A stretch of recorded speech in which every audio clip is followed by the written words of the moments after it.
राजयोग संजीवनी सुख स्वास्थ्य संपदा वर्धिनी प्रिय आत्मन बंधूनो अनुभव करा अनुभव करा।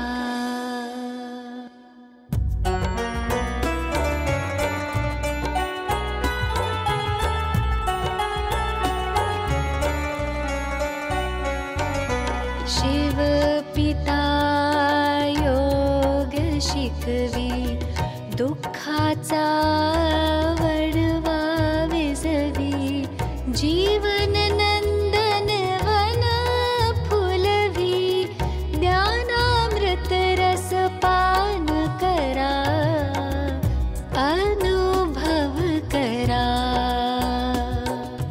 राजयोग संजीवनी।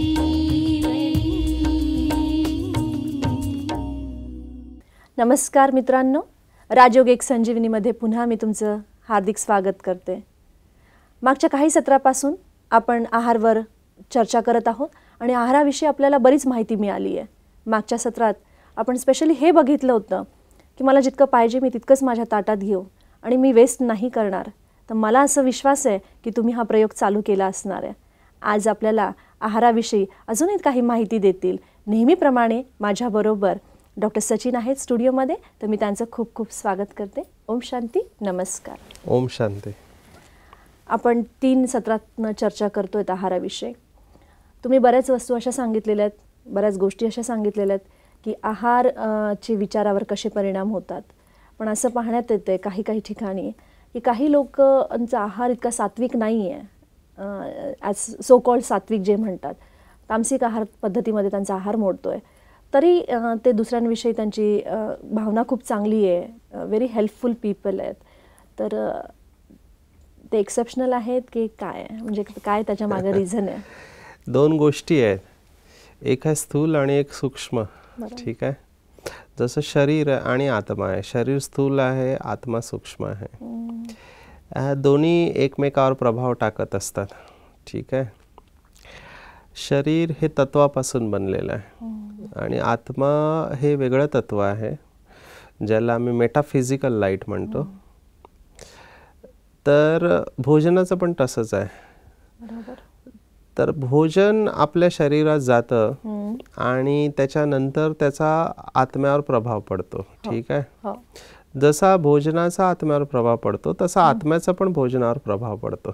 ओके, आणि दोघं एकमेकांवर अफेक्ट करतात। बरोबर।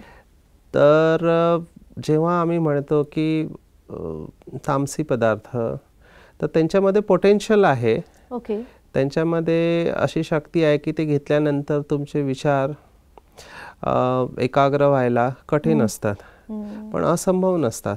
बरोबर, पण ती शेवटी आत्म्याची शक्ती असते। ओके, त्यामुळे असे पण आपले योगी होऊन गेलेत की जे भले काही तामसी पदार्थ घ्यायचे पण त्यांच्यावर तो इफेक्ट नाही यायचा। बरोबर।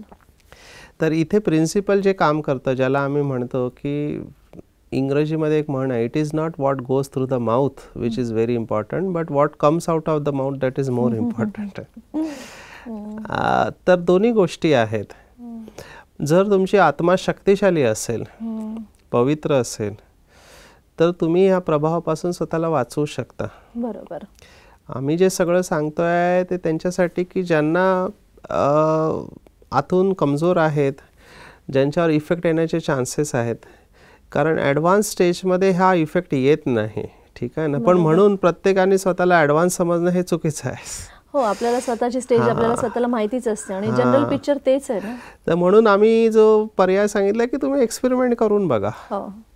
जर तुमच्यावर इफेक्ट येतो आहे, आणि एक सिंपल आहे की तुम्ही कोणाला विचारायची गरज नाही की एखादा राजसी आहे, तामसी आहे की कसा आहे, सात्विक आहे, की जो आहार घेतल्यानंतर तुम्ही स्वतःचे विचार चेक करा, तुम्ही स्वतःच्या भावना चेक करा, तुम्ही स्वतःची एनर्जी लेवल चेक करा, तुम्ही स्वतःची झोप चेक करा, की तुम्ही किती पर्सेंटेज मध्ये समाजासाठी उपयोगी आहात ते तुम्ही चेक करा। बरोबर। आणि तुमच्याकडून येणारे प्रकंपन ते महत्वाचे आहेत शेवटी. बरोबर. तर ते सगळे तुम्ही जर पॉझिटिव्ह ठेवू शकलात, नथिंग रॉंग. ठीक आहे. पण असे किती लोक आहेत, मला फक्त हे सांगा, there is no study done. Being a doctor अशी कुठलीही स्टडी झालेली नाही आहे की तुम्ही हे तामसी पदार्थ घेता आणि तरीही तुमचे प्रकंपन पॉझिटिव्ह आहेत. मग अशी स्टडी झाली पाहिजे. म्हणून मी एक चेक पॉईंट म्हणून सांगतो की येस, इट इज पॉसिबल, पण त्याच्यासाठी आत्मा शक्तिशाली असणे गरजेचं आहे, है ना. आत्मा जर शक्तिशाली असेल तर ह्या तत्वांचा तुमच्यावर कमी प्रभाव पडतो. बरोबर. कारण भरपूर लोक आम्हाला पण विचारतात की आम्ही पॉझिटिव्ह राहायचा प्रयत्न करतो, पण आमच्या चारही बाजूला निगेटिव्ह प्रकंपन आहेत.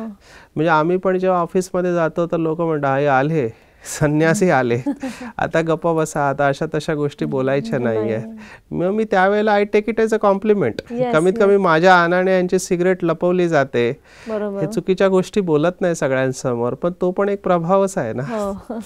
त्यामुळे आम्ही हा विचार करत नाही की चारी बाजूला किती निगेटिव्हिटी आहे. ते आम्हाला शिवबाबांनी जे सांगितलं आहे की निगेटिव्हिटी किती असली चारी बाजूला, प्रकंपन किती खराब असलं तरी तुम्ही तुमची रचना जी आहे ती रचना म्हणजे अगरबत्ती. ते अगरबत्तीचं उदाहरण आम्ही डोळ्यासमोर ठेवतो. अगरबत्ती कधी असं बोलत नाही की इथे एवढी बदबू आहे, इथे एवढी घाण येते आहे, दुर्गंध पसरलेला आहे. अगरबत्ती फक्त आपली खुशबू पसरवत असते. तिचं तेच काम आहे. तिचं तेच काम आहे. आणि आपण पण परमात्म्याची संतान आहोत. राजयोगानुसार परमात्मा शांतीचा सागर आहे, प्रेमाचा सागर आहे, आनंदाचा सागर आहे. तर जेव्हा आम्ही त्याच्याशी राजयोगामध्ये कनेक्ट होतो आणि आमच्याकडून असे प्रकंपन निघतात, तर भरपूर वेळेला आमचं पण ट्रॅव्हलिंग होत असतं. आमचे भरपूर असे भाई बहिणी आहेत जे कॉर्पोरेटमध्ये आहेत, कंपन्यांमध्ये आहेत आणि त्यांचं ट्रॅव्हलिंगचा जॉब आहे. तर भरपूर वेळेला आम्हाला ते सात्विक अन्न जसं पाहिजे तसं मिळत नाही. आम्ही पहिले लक्ष ठेवतो की जेवढं जमेल तेवढं तयार आहेत, पण जर समजा असं चुकून असं झालं तर त्यावेळेला परमात्म्याच्या स्मृतीमध्ये जे आपल्या समोर आलेलं आहे त्या देवणाला धन्यवाद देऊन परमात्म्याच्या स्मृतीमध्ये त्याला दृष्टी दिली, तर त्याचं जे इफेक्ट आहे तो निघून जातो आणि ते अन्न आपण मग स्वीकार करू शकतो. पण तुमची तितके व्हायब्रेशन्स तेवढे पॉवरफुल पाहिजे आणि अवेअरनेस इतका पाहिजे. नाहीतर कधी कधी जेवण समोर आलं की लक्ष राहत नाही, इतकी भूक लागलेली असते की अगदी पोटात ते लवकर जातं. तर ते अवेअरनेस जर थोडं ठेवलं आणि तुम्ही अटेन्शन ठेवलं तर त्याचा इफेक्ट येत नाही. पण अगेन मी पुन्हा सांगेन, तुमच्या ॲडव्हान्स स्टेज ऑफ मेडिटेशनवर आहे. तुमची स्टेज जेवढी चांगली असेल तेवढा ह्याचा इफेक्ट कमी येतो. बरोबर. खूप छान सांगितलं. दुसरा एक खूप एकदम याच्या अपोजिट क्वेश्चन आहे थोडा, हा आहे की जे योगाची प्रॅक्टिस करतात की योगी लोक आहेत जे काही नियमावर जेव्हा ते चालतात, थोडं स्ट्रिक्टली स्वतःला ते ठेवतात आणि अवॉइड करतात की कुठे नाही जेवायचं किंवा कुठे पाणी नाही प्यायचं, तर बरेच लोक दुखावतात. तर अशा वेळेस काय करायला पाहिजे? दोघांनी समजून घेतलं पाहिजे. ठीक आहे ना. तुमचं पण लक्ष आहे ना. मला जे लोक म्हणतात, माझ्याकडे आता व्यसनमुक्तीसाठी लोक येतात, मी त्यांना प्रश्न विचारतो की तुम्ही शिकलेले आहात, है ना, चांगले शिकलेले आहात, थोडे जास्तच शिकलेले आहात. तर भरपूर लोक असे शिकलेले माझ्याकडे येतात ज्यांचा कॉर्पोरेट जॉब आहे, ऑफिसमध्ये एसी आहे, एसी कारमधून जातात आणि सगळं काय माहिती आहे आणि पण व्यसन त्यांचं सुटत नाही. तर मी त्यांना एकच प्रश्न विचारतो की तुमची गाडी आहे, एसी आहे, 5-10 लाखाची गाडी आहे, त्याच्यामध्ये तुम्ही काय टाकता? ते म्हणतात की डिझेल आणि पेट्रोल. म्हटलं कधी तुम्ही केरोसिन टाकता काय त्या गाडीमध्ये? तर नाही, केरोसिन कसं काय टाकणार, गाडी खराब होईल. मी म्हटलं 5-10 लाखाच्या गाडीची तुम्ही एवढी काळजी घेता, ठीक आहे ना, जी विनाशी आहे. हे तुमचं शरीर किती अनमोल आहे. मग या अनमोल शरीरामध्ये हा कचरा तुम्ही का टाकता? गुटखा, सिगरेट, दारू, ज्याने त्रास होणार हे सिद्ध झालेलं आहे. म्हणजे तंबाखूने 10 लाख लोक भारतामध्ये मरतात, हे सिद्ध झालेलं, तरी तंबाखूजन्य पदार्थ शरीरामध्ये टाकले जातात. मग त्यावेळेला तुमची बुद्धी कुठे असते? ती बुद्धी कशी डिसिजन देते? की म्हणजे जे लोक स्ट्रिक्टली नियम फॉलो करतात ते लोकांच्या म्हणजे हातचं खाणं टाळतात ना बेसिकली, आणि त्याच्यामुळे लोक खूप दुखतात. ते म्हणतात की आम्ही इतकं तर वाईट विचार नाही करत की तुम्ही आमच्या हातचं नाही खात म्हणून. तर लोकांनी समजून घेतलं पाहिजे, जे आपण पाहिलं ना की जसं तुम्ही हे सगळे टाकतात, आम्ही तुम्हाला विचारत नाही ना, तुमचं जीवन आहे, तुमच्या लक्षाने तुम्हाला माहिती आहे की याने काय नुकसान, तरी तुम्ही तो डिसिजन घेता ना. मग तुम्ही विचार करून, जेव्हा की प्रत्येक सिगरेटवर लिहिलेलं असतं आणि मला नुकसान होणार आहे तरी मी घेतो, म्हणजे तुम्ही ते तुमचं ठरवता ना. आम्ही म्हणतो तुम्हाला की तुम्ही घेऊ नका, तरी पण तुम्ही घेताच ना. मग जर आमचं लक्ष जीवनाचं आम्ही ठेवलेलं आहे की परमात्मा प्राप्ती आणि विश्वामध्ये शांती आणि सुखाची व्हायब्रेशन पसरो, या सृष्टीवर सतयुग येवो, एवढं चांगलं लक्ष असताना आणि त्याच्यासाठी आम्ही जर प्रयत्न करतोय तर तुम्ही ते स्वीकार केलं पाहिजे. बरोबर, ठीक आहे. तुम्ही म्हणजे खूप छान सांगितलं तुम्ही ही गोष्ट. पण याच्यामध्ये एक दुसरं हे आहे की काही लोक खरोखर सात्विक आहेत घरी, म्हणजे मदर्स आहेत काही, they are not following path, rajyogi path और योगी पाथ. फॉर देम की ते जेव्हा सांगतात की आम्ही दुखतोय, आमचे विचार इतके खराब नाही आहेत, तर त्यावेळेस आपल्याला थोडं रिजिड व्हायला पाहिजे. म्हणजे आपले नियमावर जर राहिलं तर काय फायदा होईल, आणि सपोज आपण तिथं थोडं नियमाला लूज केलं तर काय होऊ शकतं. मी फक्त इतकंच मला विचारायचं. मी म्हटलं हा प्रत्येकाचा प्रश्न आहे, ज्याने त्याने ठरवायचा. पण मी काय करतो की आय रिस्पेक्ट देम आणि आय टेल देम की तुमचे व्हायब्रेशन खराब नाही आहेत, तुम्ही एकदम वाईट आहे असं आम्ही म्हणत नाही, पण हा माझा नियम आहे आणि मी ह्याला फॉलो करतो. हॅव्हिंग सेड दिस, तुम्हाला जर असं वाटतं की आम्ही तुमच्याकडे आलं तर काय घ्यावं, तर तुम्ही आम्हाला फळं द्या. नॅचरली असे पदार्थ द्या ज्याच्यामध्ये ह्युमन इंटरव्हेन्शन कमी आहे, म्हणजे तुमचे भावना जिथे आलेल्या नाही आहेत. ठीक आहे ना, कारण भावना महत्त्वाच्या असतात. आणि तुम्हाला जर एवढंच वाटतं की खरोखर ह्यांनी आपल्यासोबत, तुम्ही 7 days कोर्स करा ना आणि ती टेक्निक शिकून घ्या की परमेश्वराच्या स्मृतीमध्ये कसं जेवण बनवायचं. आणि असंही होऊ शकतं की आपण जर त्यांना प्रेमाने सांगितलं तर ते लोक लगेच ऍक्सेप्ट करतात. मला तर अजूनपर्यंत काही प्रॉब्लेम आलेला नाही आहे. आम्ही एवढ्या ठिकाणी जातो, आम्ही फ्रूट स्वीकार करतो, आम्ही दूध स्वीकार करतो जे नॅचरली आहेत आणि ह्युमन इंटरव्हेन्शन कमी आहे, तर we can accept that.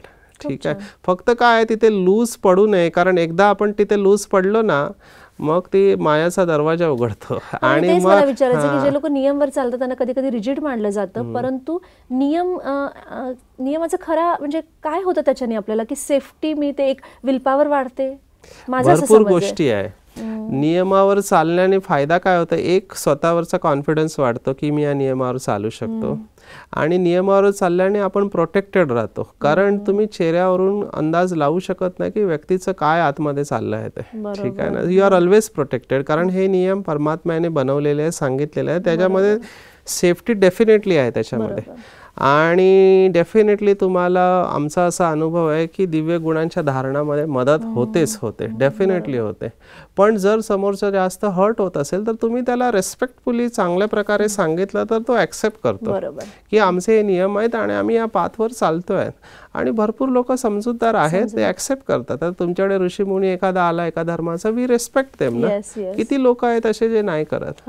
So why not then rajyogi. राजयोगाचा पण हा नियम आहे ना, सो वी फॉलो दॅट नियम. खूप छान. किती धर्माचे लोक आहेत, त्यांना आल्यावर त्यांना बसण्यासाठी वेगळं स्थान लागतं. आता एखादा नियम आहे, समजा एखादा रमजान मास आहे, श्रावण मास आहे, त्याच्यामध्ये ते काही खात नाही 6 अगोदर आणि दिवसभरामध्ये संध्याकाळपर्यंत, अँड वी रेस्पेक्ट दॅट. जर तुम्ही ते रेस्पेक्ट करता, मग ह्या रेस्पेक्ट करायला काय प्रॉब्लेम आहे. खूप छान सांगितलं. या सगळ्या जी चर्चा आपली मागच्या काही सत्रांमधून चालू आहे, असा एक प्रश्न थोडा माझा आहे, थोडासा कॉन्ट्राडिक्टरी आहे, थोडा अपोजिट आहे, की बरेच लोक खूप दिवसापासून सात्विक अन्न ग्रहण करतायत, पण अजून जसे विचार पाहिजे तसे परिवर्तन होत नाही. तर त्याला म्हणजे काय कारण असेल, किंवा अजून त्यांना थोडं जास्त मेहनत करावी लागेल तर होईल, असं काही आहे का? म्हणजे असं आहे की शिकवणारा शिक्षक एकच आहे आणि 50 विद्यार्थी पटामध्ये आहेत. तुम्ही असं विचारता की ते 5 विद्यार्थी का पास होत नाहीत. ठीक आहे ना, ह्याच्यामध्ये एवढंच आहे की प्रत्येकाची धरणी वेगवेगळी आहे, प्रत्येकाचे संस्कार वेगवेगळे आहेत. ठीक आहे ना, जसं काहीचा आजार जुनाट असतो, त्याला वेळ लागतो, काहींचा आजार कमी असतो, ते लवकर ठीक होतात. ठीक आहे ना, तर आमच्याकडे पण अशा सगळ्या प्रकारचे लोक येतात, भरपूर ठिकाणी आहेत, सगळ्या संस्थांमध्ये आहेत. तर याचा अर्थ असा आहे की जर मी हे सगळे नियम फॉलो करतोय आणि तरी माझ्यामध्ये ते परिवर्तन दिसत, जसं माझा राग जात नाही किंवा चिडचिडेपणा जात नाही, की आणखीन काही असे संस्कार स्वभाव आहे जे पूर्ण नाही झाले आहेत, तर मला याचा अर्थ मी ह्यांना फॉलो करतोय, ठीक आहे, मग माझी साधना कुठेतरी मला कमी पडते आहे आणि माझी मेथड ऑफ साधना कुठेतरी कमी पडते आहे आणि I have to accept it की मला जास्त मेहनत केली पाहिजे.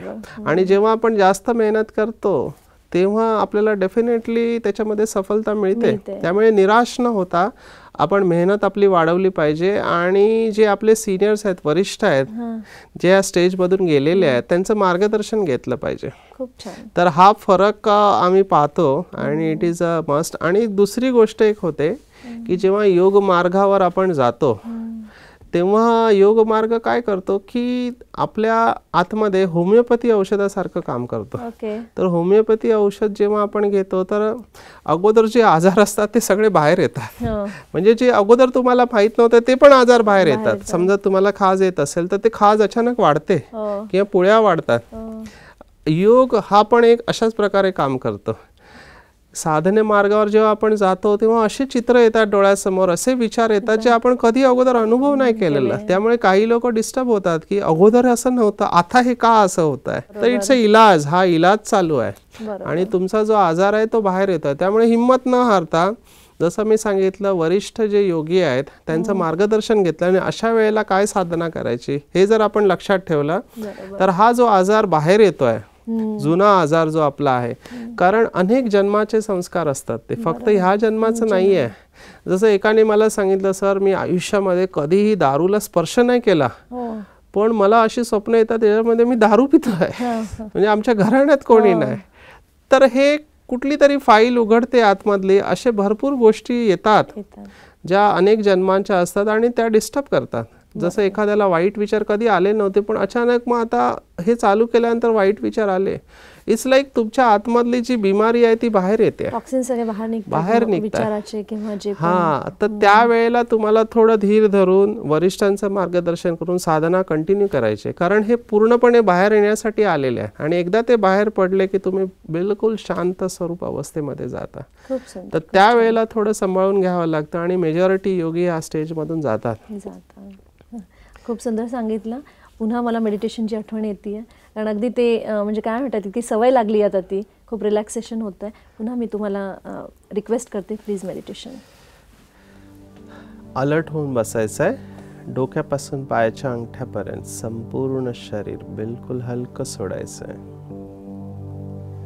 दोन्ही हात, दोन्ही पाय, छाती, पोट, पाठीच्या मांसपेशी, चेहरा आणि डोक्यावरील मांसपेशी एकदम रिलॅक्स होत चाललेल्या, शांत आणि रिलॅक्स. खूप बरं वाटतंय, हलकं वाटतंय. अनेक वेळचा अभ्यास केला असल्यामुळे आपोआप माझी संपूर्ण ऊर्जा दोन डोळ्यांच्या मध्ये एकाग्र होत आहे. पाहायचा एक सुंदर दिव्य प्रकाश दोन डोळ्यांच्या मध्ये चमकत आहे. मी एक दिव्य सितारा आहे. ह्या शरीर रूपी मंदिरामध्ये चमकणारा एक दिव्य प्रकाश आहे. शांत स्वरूप आहे. शांतीचे सागर परमपिता परमात्म्याचा आशीर्वाद मला मिळत आहे आणि त्याची शक्ती माझ्यामध्ये प्रवेश करत आहे. परमात्मा शिव बाबा पतित पावन आहे आणि त्याची शक्ती जशी माझ्यामध्ये प्रवेश करत आहे, माझ्यामधील विकार दूर होत चाललेले आहे. मी आत्मा स्वच्छ आणि पवित्र होत आहे. जन्म जन्मांतरचे आत्म्यावरील दाग स्वच्छ होत चाललेले आहे आणि या अवस्थेमध्ये माझ्यामधील जुने संस्कार, लहानपणीचे किंवा मागच्या जन्मीचे देखील बाहेर येत आहेत. अशा वेळेला न घाबरता दृढतेने मी त्यांचा सामना करत आहे.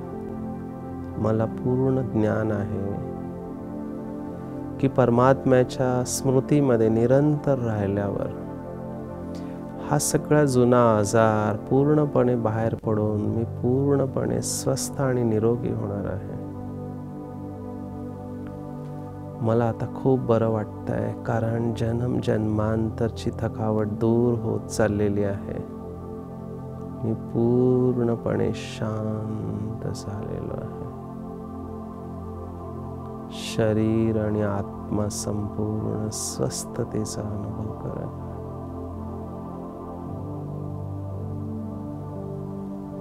संपूर्ण शांत, प्रसन्न आणि रिलॅक्स. ओम शांती शांती शांती.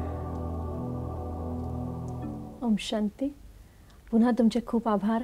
आजही तुम्ही आमच्या मनाला खूप हेल्दी आहार दिलेला आहे, जेणेकरून आम्ही त्याचा विचार करून, त्याच्यावर विचारसागर मंथन करून, चिंतन करून त्याला आम्ही पचवू शकू, त्याला डायजेस्ट करू शकू.